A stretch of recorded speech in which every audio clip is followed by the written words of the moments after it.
বাংলাদেশ জাতীয়তাবাদী ছাত্রদল কেন্দ্র ঘোষিত আজকের কর্মসূচিতে সভাপতিত্ব করছেন এসমা বাজন ছোট ভাই, পারভেজ হোসেন, শুধু উপস্থিতি শুধু বুড়িমারা উপজেলাবাসী সর্বস্তরের নেতৃবৃন্দ।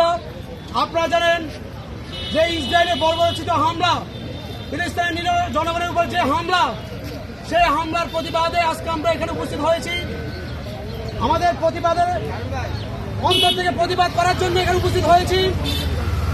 এই প্রতিবাদ এবং ফিলিস্তিনের নিরহ জনগণের জন্য আমাদের দোয়া ছাড়া আসলে কিছু করার নেই।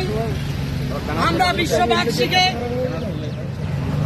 আমাদের মাধ্যমে আপনাদের মাঝে জানাবো, আন্তর্জাতিক মানবাধিকার সংস্থা থেকে জানাবো, এটাই কি আপনাদের মানবাধিকারের আন্তর্জাতিক মানবাধিকারের কাজ।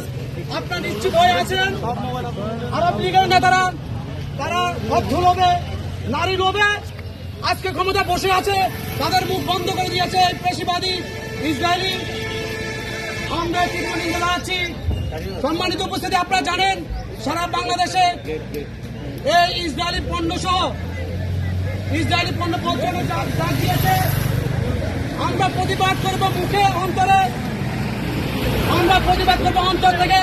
তার মানে এই নয় যে প্রতিবাদের ভাষা হবে ব্যবসা প্রতিষ্ঠান লুট করতে হবে, বাটা বিভিন্ন শোরুমে লুট করতে হবে। যদি কোনো ইসরায়েলি পণ্য থেকে থাকে সেটি প্রশাসন আছে, সরকার আছে, সরকার দেখবে। আমরা দাবি জানাবো, কিন্তু আমরা দাবি আদায় করবো না এবং দাবি বাস্তবায়ন করবো না, সেটি প্রশাসন আছে। আমি আজকে যারা এখানে উপস্থিত হয়েছে সবাইকে অনুরোধ করবো, আপনার প্রতিবাদের ভাষা হোক আপনাদের, ঠিক আছে, রাজপথে হোক, মৌখিক হোক, অন্তর থেকে হোক, কিন্তু দয়া করে আপনারা কোনো ব্যবসা প্রতিষ্ঠান, কোনো গির্জা বা তাদের ইসরায়েলি কোনো অবস্থানে আপনারা হামলা করবেন না।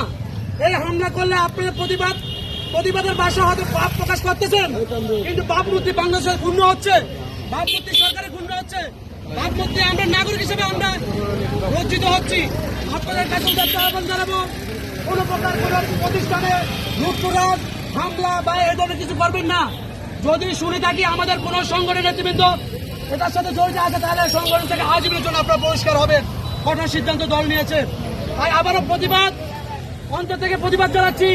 এবং আজকের প্রোগ্রাম সফল করার জন্য আমি সর্বস্তরের নেতৃবৃন্দকে ধন্যবাদ জানাচ্ছি, প্রশাসনের নেতৃবৃন্দকে ধন্যবাদ জানাচ্ছি, সেনাবাহিনী সহ বিভিন্ন গোয়েন্দা সংস্থার নেতৃবৃন্দকে যারা এই অক্লান্ত রোধ প্রকার রোধে আমাদেরকে সহযোগিতা করেছেন। সবাইকে ধন্যবাদ। আজকে সবাই সুন্দর ও সার্থক হোক। সবাইকে ধন্যবাদ। আসসালামু আলাইকুম।